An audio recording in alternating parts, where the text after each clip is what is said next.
Hello and welcome to the fourth section in our SAS programming course. In this one, we talk about how to create a SAS dataset. So, most often you have your dataset in some other format and you want to bring it into SAS one way or another. As a first topic, we have a situation where the raw data is the input. So you might have data as text format, ASCII format, whatever you want to call it. And in this case, you can give the values inside the data step in SAS. How the data is stored affects what technique you should use, whether it's separated by spaces or arranged in columns. And you must take that into account in the input statement you use in SAS. First, we talk about the first case where the data is separated by spaces. In this case, in the observation row, there is always at least one space between the values of the variables as a separator. Character variables are defined with a dollar sign indicating the variable. The dollar sign indicates that the variable is character variable, and in this case, these character values can be maximum 8 characters, and we will later see another alternative where values can have more characters. And also, space cannot be included inside the value.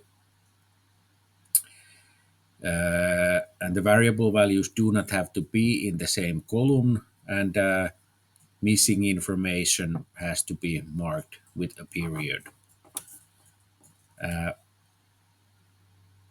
Difficulties may arise if no character is marked at the end of the line for missing values, and in that case there's a way around that. So even if you don't have those periods there, you can then use the miss over option to get around that problem. And then another special case is that if data for more than one statistical unit is entered on the same line in the raw data, then you can use this double add option to indicate that, and then you can get the input working correctly. So here is an example about that.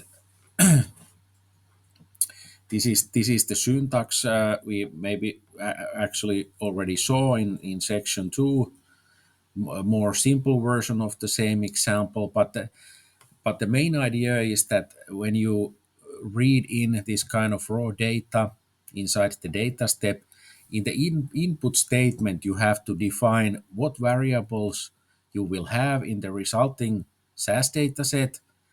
You use the dollar sign to indicate if the variable is a character. If there is no dollar sign, then it will be numeric variable.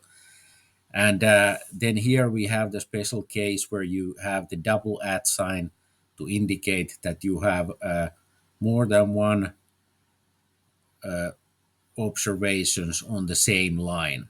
So if we would not have the double add sign, it would work so that it would read 101 for the farm ID, this anim for the farm type, 1000 for income, 400 for expenses, and then it would write down the first line for your SAS dataset, and it would jump into the second row and continue from 103. And then all the data we have here on the right side would be excluded.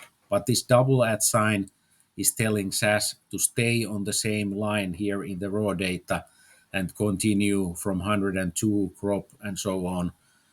And as a result, all of these values will be read and used in the resulting SAS dataset, which is then directed to the library reference called KIR, and we give a name exam data 2 for the resulting SAS dataset.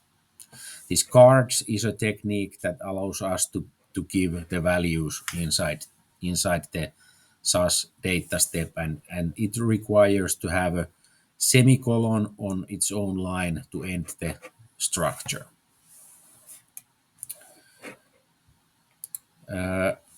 Next, the other method for reading raw data is the case where observations are read using column numbering.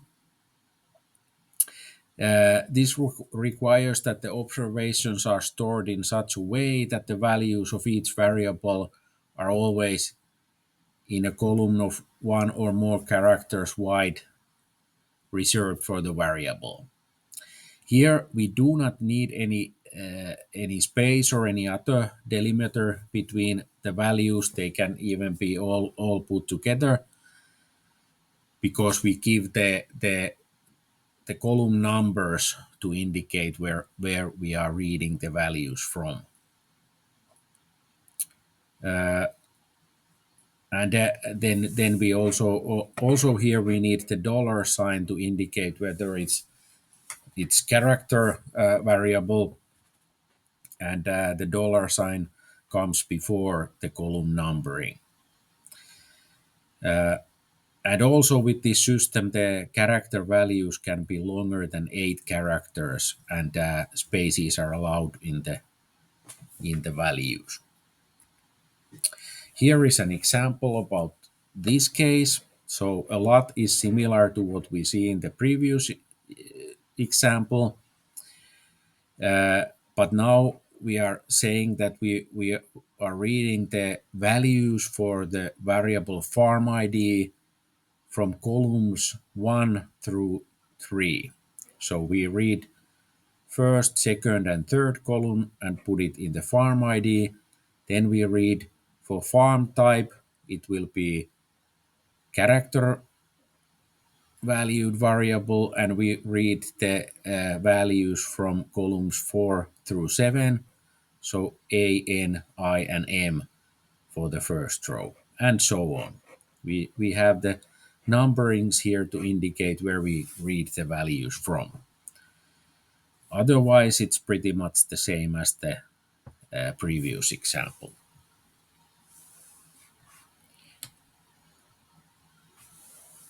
The next case is related to the same topic, still reading raw data, but data is read from an external file.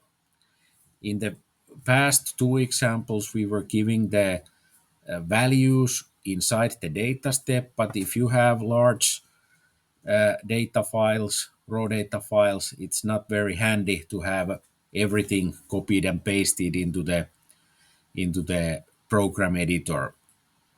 But rather it would be better to read the values from an external file.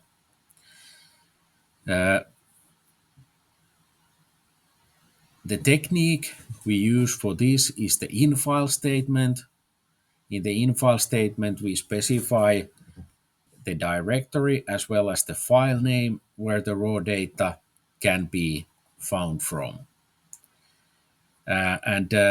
As here in the examples in this course, if we use the server version of SAS, the file also must be on the server. It cannot find it from your local computer if the SAS you are using is a server version of SAS.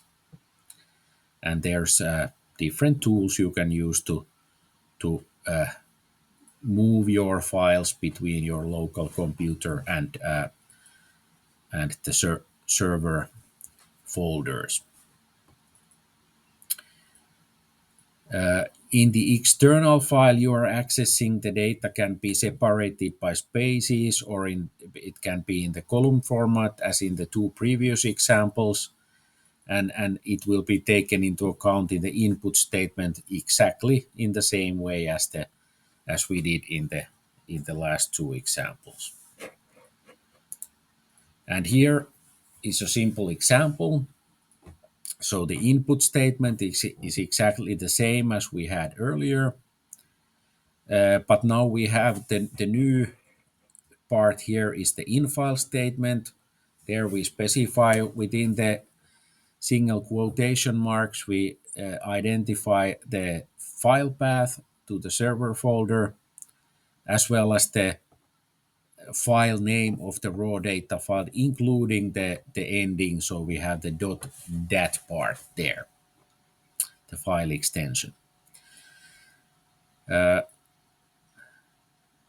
Yeah, and this is the three ways you can read in, or three examples about reading in the raw data files. But it's good to notice that alternatively, you might find some useful tools also in the SAS Studio, for example, in the snippets section, some good code templates to read in data, or in the tasks and utilities, there is also import data tool that you might want to look at if there is good options there as well.